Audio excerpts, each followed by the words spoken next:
and the bruise on 15-year-old Nae Ho's face told a story her stepfather never wanted anyone to hear. She stood in the principal's office that Tuesday morning, trembling.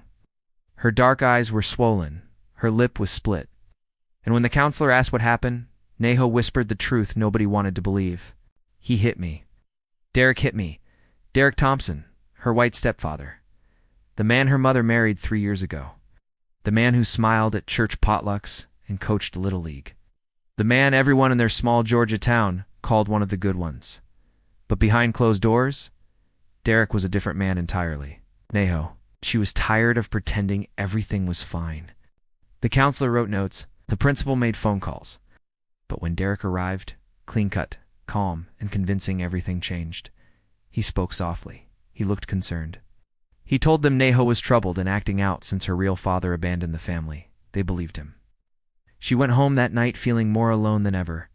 But what nobody knew, not Derek, not her mother, not even Nae Ho herself, was that her real father, Marcus, hadn't abandoned anyone. He'd been fighting to find her for 3 long years. And he was about to walk back into her life in a way that would shake their entire world. Sometimes the truth doesn't just set you free, it burns everything down first. Let me show you exactly how this happened. Set up in context. Nae Ho's life used to be different. Before Derek. Before the new house with the white picket fence. Before her mother Keisha started saying things like we, rebuilding a better future, and you mint, you need to give him a chance. Back when Nae Ho was 12, her world was smaller but warmer. She lived with her mother in a 2-bedroom apartment on the east side of Atlanta. Money was tight, so the neighborhood was loud, but she remembered laughter. She remembered her mother's smile being real, not the tight, nervous smile she wore now. She remembered her father, Marcus. Marcus Robinson was a long-haul truck driver who spent weeks on the road, but always came home with stories, gifts, and bear hugs that made Nae Ho feel like the most important person in the world. He'd braid her hair on Sunday mornings. He'd quiz her on her homework. He'd tell her about the different states he'd seen and promise that one day they'd take a road trip together, just the two of them. Then one day he didn't come home. Keisha told Nae Ho that Marcus had left them, that he'd met someone else, that he didn't want the responsibility of a family anymore. 12-year-old Nae Ho cried herself to sleep for months. She called his phone over and over until the number was disconnected. She felt abandoned, forgotten, unwanted. A year later, Keisha met Derek at a grief support group. He was a widower, patient, gentle. He brought flowers and fixed things around the apartment. He made Keisha laugh again. When he proposed, Keisha said yes, without hesitation. They moved to a suburb outside Athens, Georgia, a place where Nae Ho was one of the few black students in her high school, where neighbors smiled but never really saw her, where she felt like a stranger in her own life. At first, Derek seemed fine. Distant maybe, little strict, but fine. Then the rules started. No rap music in the house, no urban clothing, no phone calls after 7 p.m. homework checked every night, curfew at 6 on weekdays. If Nae Ho questioned anything, Derek's jaw would tighten. You want to end up like your father? He'd say. Worthless and gone? Keisha would look away, say nothing, smooth things over later, with whispers of he is just trying to help and you know how hard it's been for him. Nae Ho learned to stay quiet, to keep her head down, to be invisible. But invisibility only protects you for so long. The first time Derek hit her, it was over a B- on a history test. The second time, it was because she asked if she could visit her grandmother in Atlanta. The third time, it was because she existed. Each time, Keisha found a reason to look the other way. But just when she thought life was hard enough, things took a darker turn. It started small, the way abuse always does. A grip too tight on her arm, a shove in the hallway, words meant to cut deeper than fists. Ungrateful, problem child. Just like your deadbeat father, Nae Ho would lock herself in her room and cry silently into her pillow. She'd scrolled through old photos on a hidden USB drive, pictures of her and Marcus at the park, at her 6th grade graduation, at the aquarium. His smile was wide and real. His eyes were full of love. She'd wonder why he left, why she wasn't enough to make him stay. What Nae Ho didn't know was that Marcus never left at all. 3 years ago, Marcus had been driving through Mississippi on a long haul when he got a call from Keisha. She was crying, frantic. She told him she'd made a terrible mistake. She'd gotten involved with the wrong people, owed money she couldn't pay, and they were threatening her in Nae Ho. Marcus didn't hesitate. He turned his truck around and drove 18 hours straight back to Atlanta. But when he arrived at the apartment, Keisha and Nae Ho were gone. No forwarding address. Ain't no note. Just an empty apartment with the locks changed. Marcus called Keisha's phone disconnected. He called her mother, her sister, her friends. Nobody knew where she'd gone. Or if they did, they weren't telling him. He filed a missing persons report. The police told him it wasn't a criminal matter. Keisha had left voluntarily. Unless there was evidence of kidnapping or danger, there was nothing they could do. Marcus spent every dollar he had searching. He hired a private investigator who came up empty. He drove to every city where Keisha had family, posted on social media, joined parent support groups, reached out to lawyers who told him the same thing. Without proof, he had no case. After 6 months, the investigator told him the truth. Keisha had changed her name. She'd remarried. She'd moved to a small town where records were harder to trace. And she'd told people, including their daughter, that Marcus had abandoned them. Marcus felt his world collapse. But he didn't stop looking. He took shorter routes so he could search during his off days. He saved every penny. He kept a folder of every document, every lead, every dead end. He called child services in 3 states, but without a last known address, they couldn't help. Then, 3 months ago, Marcus got a message from an old friend of Keisha S., someone who'd seen Nae Ho's photo on a school website. The message read, "I don't know if this is your daughter, but she looks just like you. She looks sad." Attached was a link to a middle school honor roll announcement from 2 years prior. The name listed was Nae Thompson. Marcus stared at that photo for an hour. It was her, older, taller, but it was his baby girl. He finally knew where she was. But if you think that was heartbreaking, wait until you see what came next. Marcus didn't rush in. He wanted to. God, he wanted to drive straight to that house, kick down the door and take his daughter home. But he was a black man in a majority-white southern town, and he knew how that story could end. So he did it the right way. He contacted a family lawyer in Athens, gathered every document proving he was Nae Ho's biological father: birth certificate, old photos, medical records, school documents. He showed text messages from before Keisha disappeared.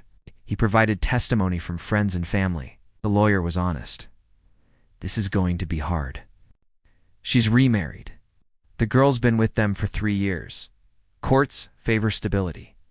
And, Marcus, you know how this goes. You're a black man claiming a white man took your daughter. People won't want to believe you. Marcus squared his shoulders. I don't care what they want to believe. I care about the truth. The lawyer filed for emergency custody review based on parental alienation and fraud. The court scheduled a hearing. Keisha and Derek were served papers. And that's when everything exploded. Derek was furious.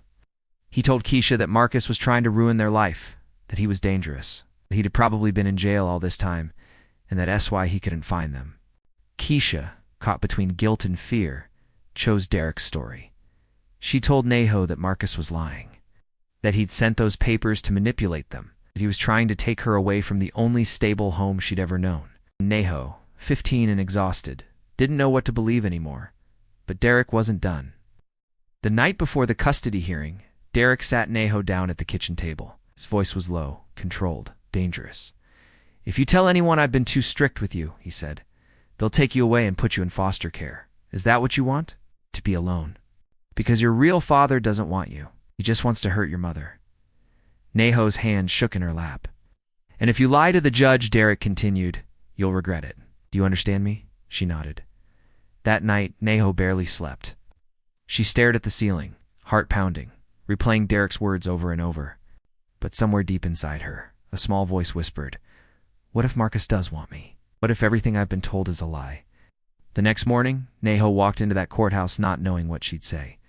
But the moment she saw Marcus waiting in the hallway, everything changed. He was older. His beard was grayer. His eyes were tired. But when he saw her, his face broke into a smile so full of love and pain that Nae Ho felt something crack open inside her chest. "Nae Ho," he whispered, tears streaming down his face. "Baby girl, I never left you. "I've been looking for you every single day," and for the first time in 3 years, Nae Ho felt something she'd almost forgotten. She felt wanted. Just when it seemed all hope was lost, something incredible happened. The custody hearing wasn't like the movies. There was no dramatic courtroom scene where everyone gasped and the judge slammed a gavel. It was quieter than that, sadder, more real. Marcus sat on one side with his lawyer. Keisha and Derek sat on the other. Nae Ho sat in the middle, a court advocate beside her, feeling like her heart might explode. The judge, an older black woman with kind eyes and a no-nonsense expression, reviewed the documents in silence. Then she looked at Nae Ho. "Sweetheart," she said gently, "I need to hear from you. Do you feel safe in your current home?" Nae Ho's throat tightened. She glanced at Derek. His jaw was clenched. His eyes were cold. She thought about the bruises, the fear, the loneliness. She thought about her mother, who'd stopped protecting her somewhere along the way. And then she thought about Marcus, waiting, searching, never giving up. "No," Nae Ho whispered. "I don't feel safe." The room went silent. "Can you tell me why?" the judge asked. Nae Ho's voice shook. "Because Derek hits me. He hurts me when I don't do things perfectly, and my mom, she doesn't stop him." Keisha gasped. Derek's face turned red. "That's not true enough," the judge said sharply. She turned to Nae Ho. "Has anyone at school seen these injuries?" Nae Ho nodded. "The counselor 2 weeks ago, but Derek told them I was lying." The judge made a note. Then she asked the question that changed everything. "If you could choose, where would you want to live?" Nae Ho looked at Marcus. His eyes were full of tears, but he didn't look away. He didn't try to pressure her. He just waited. "With my dad," Nae Ho said. "With Marcus. Want to go home." The hearing lasted another 2 hours. The judge ordered an immediate investigation into the abuse allegations. She granted Marcus's temporary custody pending the investigation. She ordered supervised visitation only for Keisha and none for Derek until he completed a full evaluation. When the gavel finally came down, Marcus collapsed into his lawyer's arms, sobbing. Nae Ho was led out of the courtroom by her advocate. Marcus met her in the hallway, and this time, she didn't hesitate. She ran into his arms and held on like she was drowning. "I thought you didn't want me." Marcus held her tighter. "Baby girl, I wanted you every single second. I never stopped fighting. I never stopped loving you." They stood there for a long time, two people who'd been torn apart by lies and brought back together by truth. Behind them, Keisha watched from the doorway, tears streaming down her face. She'd made so many wrong choices out of fear, out of pride, out of a desperate need to believe Derek was the answer to her problems. Now she'd lost her daughter, and she had no one to blame but herself. Over the next 3 months, the investigation confirmed everything. Teachers came forward. Neighbors reported shouting. A doctor found old fractures in Nae Ho's wrist that had healed incorrectly, evidence of untreated injuries. Derek was charged with child abuse. Keisha wasn't charged criminally, but she lost custody permanently. Marcus moved back to Atlanta and enrolled Nae Ho in a school where she could be herself, where she could wear her hair natural, listen to the music she loved, and make friends who looked like her. Slowly, painfully, Nae Ho started to heal. She went to therapy. She cried a lot. She had nightmares. But every morning, Marcus was there with breakfast and a hug. Every night, he reminded her she was loved, she was safe, and she was enough. One evening, 6 months after the hearing, Nae Ho asked Marcus the question that had been haunting her. "Why didn't you give up on me?" Marcus looked at her for a long moment. Then he said, "Because you're my daughter, and there's no distance, no lie, and no law that could ever make me stop fighting for you. That's what love is, baby girl. It doesn't quit." Nae Ho cried in his arms that night, but this time, they were tears of relief. So what does all this mean for us today? Implications and analysis. This story isn't just about one girl and one father. It's about something much bigger. It's about how easily truth can be buried. How abusers use charm and respectability to hide their cruelty. How systems fail the vulnerable, especially black families, when bias and assumptions take the place of investigation. Think about how many people believed Derek simply because he presented well, because he was calm, because he was white and Marcus was black, and society has taught us to trust one narrative over the other. Think about how Keisha, a black woman, chose the illusion of stability over her daughter's safety. How she convinced herself that erasing Marcus from their lives would give. Nae Ho, a better future, as if a good future could be built on lies and violence. This happens more than we want to admit. Black fathers are painted as absent, dangerous, uninvolved, when the reality is that many are fighting systems designed to keep them away from their children. Mothers who've internalized the lie that a white partner means upward mobility. Marcus spent 3 years fighting against that narrative. He didn't give up even when the system told him to. Even when people questioned his motives. Even when the search cost him everything. That's the kind of love that doesn't make headlines. That's the kind of fatherhood the world refuses to see. And then there's Nae Ho, a child caught between two worlds, taught to hate the father who loved her and obeyed the stepfather who hurt her. How many kids live that reality right now?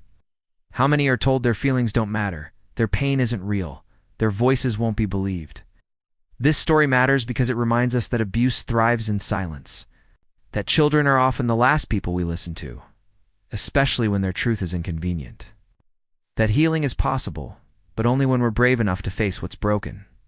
Nae Ho didn't save herself by staying quiet. She saved herself by speaking up, even when it was terrifying. Even when she risked everything. And Marcus didn't win by being perfect. He won by being persistent. By refusing to let lies become the final word. It's a lesson for all of us. The people we love are worth fighting for.